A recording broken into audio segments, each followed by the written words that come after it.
এখন আমি বলছি এক মগ চা নেই, কিন্তু আমি রচা না বেশি গিলতে পারি না। এত মজা হয়েছে, আমার একটু ঠান্ডা লেগেছে, আমি সমস্ত কিছু নিয়ে চলি। ওরা এখন একটু রাইস আর একটু মাখা মাখা আলুর দম। এতগুলো দিন, এতগুলো ঘন্টা, এতগুলো মিনিট, এতগুলো সেকেন্ড, এতগুলো নিঃশ্বাস প্রশ্বাস। ভেবে দিই মাকে তো কালকে তরকারিটা ছিল না, এটাও শেষ, সানস্ক্রিনও শেষ, সবকিছু সব শেষ। সাজুগুজুটা অপূর্ব হয়েছে, কিন্তু মেনুটা মতো ভালো হয়নি। বিয়ের 50 বছর পর আর এসব থাকে না। 50 বছর, মায়ের বয়স তো 50 বছর। মায়ের জন্মদিনটা ততক্ষণ অসম্পূর্ণ যতক্ষণ না মা তার নাতি নাতনিদের জন্মদিন।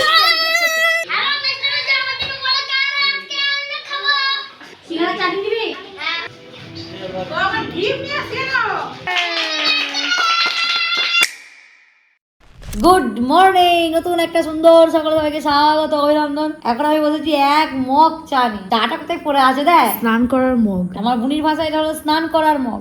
এটা যদি ব্ল্যাক কফি হতো তাহলে আমি পুরো চুড়ে চুড়ে চুড়ে চুড়ে খেয়ে নিতাম, কিন্তু আমি রচা না বেশি গিলতে পারি না। রচাটা আমার মানে গিলতেই পারি না, গলাতে নামে না। দুধ চা হতো, গ্রিন টি। আচ্ছা তোমার গ্রিন টি দিচ্ছি, কিন্তু রচার মতো কালার টেস্ট এখানে। যদি দুধ চা হতো, আর দুধ চা হতো ভারী মজা। ওটা তো 500 দুধ একটাই। 500 দুধ, সত্যি তাই বটে। 500 দুধ 500 হয়ে যাবে না, 500 দুধ লেগে না বাবা, দিয়ে অম্বল, গ্যাস, মায়পাতি, বমি, দরকার নাই।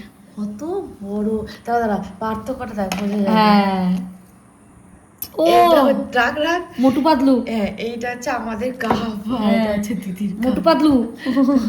দিদি এখন গল্পের বই পড়ছে। তাহলে মায়ের জন্মদিন, মায়ের জন্মদিন, মায়ের জন্মদিন শেষ। মায়ের জন্মদিন দুর্দান্ত হয়েছে, ব্লকবাস্টার হয়েছে, পুরো জমে ক্ষীর হয়ে গেছে। এত মজা হয়েছে, আমার একটু ঠান্ডা লেগেছে, তার মধ্যে এখন আমি ভিজে ভিজে বাড়ি গেলাম, কিন্তু এই গল্পের বইটা যতক্ষণ শেষ করতে পারছি না আমি শান্তি পাচ্ছি না। মায়ের জন্মদিন শেষ করে আমার দিদি বসে গেছে গল্প। হ্যাঁ, মায়ের জন্মদিনে একটা বিশাল আনন্দ ছিল, কিন্তু বই পড়ার মধ্যে এক অনন্য অনুভূতি রয়েছে, ভালো লাগা রয়েছে, ভালোবাসা রয়েছে, আমি সমস্ত কিছু নিয়ে চলি। আর মায়ের জন্মদিনে আনন্দ, চিৎকার, হই হুল্লোড়, একদম গলা ফাটিয়ে চিৎকার, তার মধ্যে আবার নির্ঝুম ভাবে বই পড়া, সবই আমার মধ্যে বিরাজমান।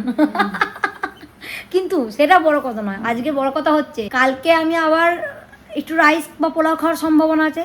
মায়ের জন্মদিনে খেলাম, কিন্তু আজকে আমার আর বুনির আবার একটু ওই মাসিমণির হাতে যেমন বানিয়েছিল ঝাল ঝাল পোলাও, মানে মিষ্টি নয়, মায়ের জন্মদিন যেটা বানিয়েছিল মাসিমণি একটু মিষ্টি দেয়নি, এক মিষ্টি বোঝাই যাচ্ছিল যে মিষ্টি দিয়েছে, বেশ ঝাল ঝাল ওই ইয়েগুলো গোলমরিচের গুঁড়ো দিয়েছিল, তো ওরকম একটু রাইস আর একটু মাখা মাখা আলুর দম খেতে ইচ্ছা করছে। কিন্তু মা একটু ভাত চাপিয়ে দিয়েছে। হ্যাঁ, মা একটু আগে ফোন করলো, আমি রাইসের চালটা নিয়ে আসতাম, রাইস চাল বাড়িতে একটু নেই কো, তাহলে মা বানিয়ে দিত। মা একটু আর 10 মিনিট আগে ফোন করলো, আমি আসতাম, ভাত চাপিয়ে দিয়েছে, দিয়ে ভাত চাপিয়ে দিয়েছে। ফোনটা তো করবি যে দিদি রাইসের চালটা নিয়ে আয়। মা বললো যে রবিবার দিন করবো। রবিবার দিন করবে, কিন্তু রবিবার দিন এখন অনেক দেরি। এতগুলো দিন, এতগুলো ঘন্টা, এতগুলো মিনিট, এতগুলো সেকেন্ড, এতগুলো নিঃশ্বাস প্রশ্বাস। উফ বাবারে।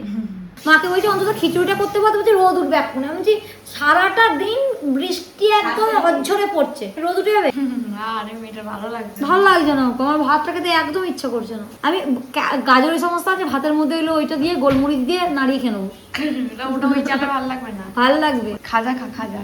হ্যাঁ, আজকে আমাদের জলখাবারের মেনু আলু ভাজা দিয়ে মা আলু ভাজা নয়, ওটা পেঁপের তরকারি মা এক্ষুনি করলো। আচ্ছা, পেঁপের তরকারি দিয়ে আমি আলু ভাজা ভেবেছিলাম, আমি তো তরকারি দেখিনি, মা এখন মুড়ি মাখিয়ে রাখছে। তোর মুড়ি কামার আলাদা, আর আমার মুড়ি কেনে কামার তুই আলাদা, বাঁধাকপি? কারণ আমাকে আগের দিনের বাঁধাকপি ছিল, সেই বাসি তরকারি, আমি টাটকা তরকারি। হ্যাঁ, তোর পেটের অবস্থা ভালো থাকে না বলে মা তোকে টাটকা তরকারি তোকে বাঁধাকপি দিয়ে পেঁপে দিয়ে মাখিয়ে দিত।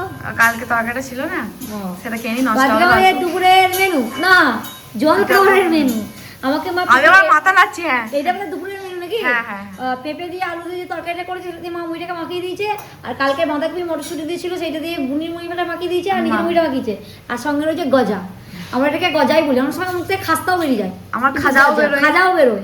খাজা, খাস্তা, গজা হলো জিনিসটা খেতে হেভি। আমার স্নান হয়ে গেছে, ক্রিমও সব শেষের দিকে, ময়েশ্চারাইজার শেষ, সানস্ক্রিনটা অর্ডার দিয়ে দিলাম। আমাদের ফার্স্টটা তাও এখনো আছে, কিন্তু ময়েশ্চারাইজার ডিব্বা আর সানস্ক্রিন একদমই শেষ। সানস্ক্রিন অর্ডার দিয়ে দিয়েছি, বর্ধমান গেলে এইটা কিনে নিয়ে আসবি। এটাও শেষ, সানস্ক্রিনও শেষ, সবকিছু শেষ। দিদি এখন আমাদের বাড়ির নতুন সদস্য বধুর সাথে কথা বলছে, বলবে তোমার বন্ধু কারুর বাড়িতে চুরি করতে গেছিল, দিয়ে মাথায় রড দিয়ে মেরে মাথা দুচালা করে দিয়েছে, দুদিকে তোমার বন্ধুর মাথা ভাগ হয়ে গেছে। আমি যখন ওকে এরকম ভাবে নিই না, ঠিক মনে হয় কেউ একটা বাচ্চা আমাকে এইভাবে জড়িয়ে আছে।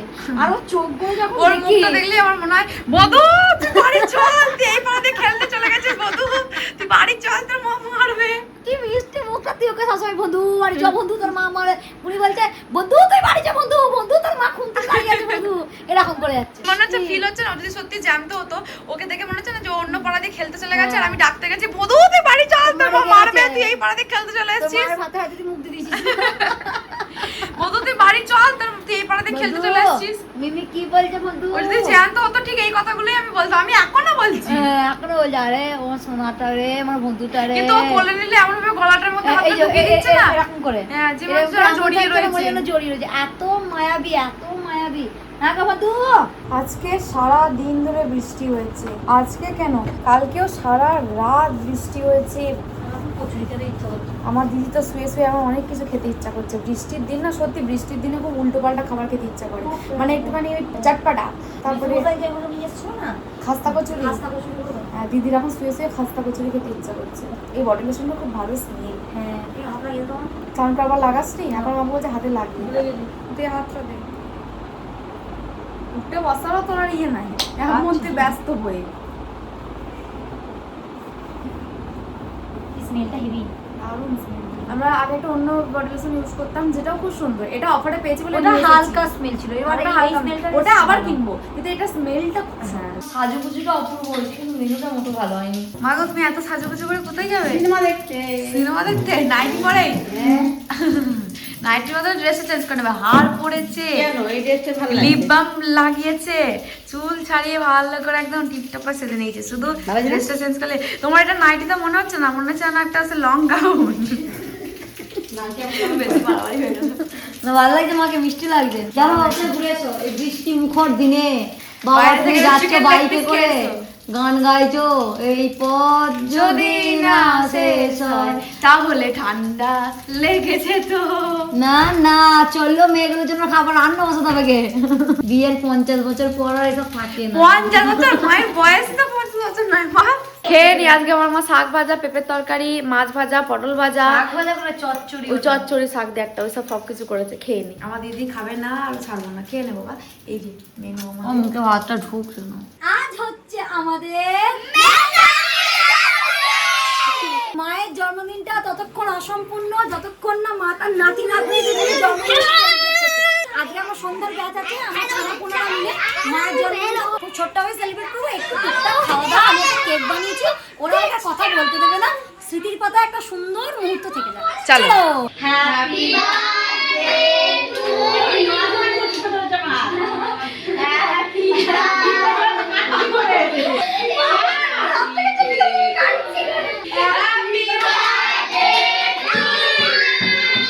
মায়ের জন্মদিনের টুকটাক আয়োজন, এদিকে সিঙ্গারা, এদিকে কমলাভোগ, এদিকে লজে। তুই মিষ্টি দে, আমি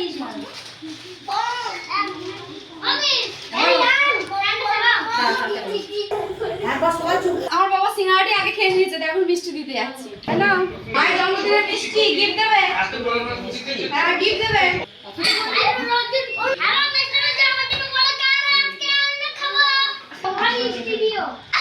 মজাটাই হচ্ছে আসল। হ্যাঁ। মায়ের জন্মদিনের ছানাদের সঙ্গে আমরা ছোট্টভাবে একটু সেলিব্রেট করবো, তার জন্য প্লেট রেডি হয়ে গেছে। সিঙ্গারা, মিষ্টি আর কেক, 2 রকমের লজে। এই হচ্ছে আমাদের টুকটাক আয়োজন। নাও হাতে নাও, হাতে নাও। রাউস রেস্টুরেন্ট সিঙ্গারা চাটনি দিবি, কেক দিবি, বেশ দাঁড়াবো তো। পিসির জন্মদিনে গিফট দিছিস, কবা দিবি? 2বার কাছে 2বার গিফট দিবি। কেমন হয়েছে রেস্টুরেন্টে? সবাই বলে আমরা চিৎকার করি, আমার ছানাপোনা আমার ডবল। ওরা যে আমার দিদিকে ছানাপোনা তার যোগ্য প্রমাণ, ওরা সব সময় চিৎকার করে দেয়। তুমি খাবে বলো, তুমি খাবে? মায়ের জন্মদিনে খাচ্ছিস, গিফট দিয়েছিস মাকে? 2বার খাচ্ছি বলে হ্যাঁ। খাবার দিন সব বোঝা গেল মা। ও মা এখন খাচ্ছে মানে এখনো দিতে হবে গিফট। আসছে বছর মেশামি জন্মদিন, আসছে বছর আবার হবে, বছর বছর হতেই হবে। গিফট বার করছে এখনো ব্যাগ থেকে। কি এনেছিস রে অত বড় প্যাকেটে? আমি গিফট নিয়েছি। হ্যাঁ আর আস্তে আস্তে বলছে বেশি কথা বলো না, মেশামি জানতে পেরে যাবে। চলো দেখা যাক মেশামির জন্য কি নিয়ে এসেছে। এটা প্রত্যেক বছর হ্যাপি বার্থডে বলতে বলতে ঢোক। মেশামির জন্য গিফট নিয়ে আসছে। Happy birthday. আরে গিফট নিয়ে এসছে, দেখা যাক কি আছে। কি হবে গো? হ্যাঁ মা কত গিফট পাবে ওরে হ্যাঁ। না আমার মধ্যে আমার শাড়ি বাবা বলছে বিছানা চাদর আরে কি বলছে? দেখা যাক আরে কি বলছে দেখা যাক শাড়ি শাড়ি পেলে আমার মা কি খুশি। আরে কি ভালো। তো মায়ের জন্মদিনের পর্ব এই পর্যন্তই ছিল। আমরা এখন রাতের খাবার খেতে বসে গেছি। আর রাতে আজকে আমাদের মেনুতে রয়েছে ওবেলা যে পেঁপে দিয়ে আলুতে তরকারি করেছে, এই তরকারিটা রুটি, আর এটা আমার জন্য সারপ্রাইজ ছিল, আমি জানতাম না। মা আর বুনি এয়ার ফ্রায়ারের মধ্যে আলু ভেজেছে, একটু ঝাল ঝাল যে দিয়েছে না, পুরো চটকা চটকা লাগে, হেভি লাগে। আর রয়েছে ছানা, এই হচ্ছে আজকে আমাদের রাতের মেনু। তো সকালবেলাতেও পেঁপে তরকারিতে মুড়ি খেয়েছে, দুপুরবেলা তো থাকে, দুপুরবেলা তো কোনো মতেই খাবে না, ও খিচুড়ি খাবে, নাহলে রাইস খাবে, কিছু একটা খাবে, কিন্তু ওই খাবে না, কিন্তু তাও মা ওকে খাইয়েছে। এখন যদি রাতে ওই শুধুই পেঁপে থাকতো তাহলে ওটা আমার আর ভালো লাগছে না। তাই মাকে বললাম যে মা তুমি একটু আলু ভাজা করো, মা বলছে হ্যাঁ আমি আলু ভাজা করতাম, তো আমি ঝাল ঝাল নুন নুন করে দিই, মা আলু ভাজা করেছে, খুব ভালো লাগছে, আমি একটুখানি নিয়েছি আর ওদের খেতে দারুণ লাগছে, চটপাটা। তো আজকে ভিডিওটা এই পর্যন্তই। তোমরা সবাই খুব ভালো থেকো, সুস্থ থেকো, সবাইকে ভালো থেকো, টাটা।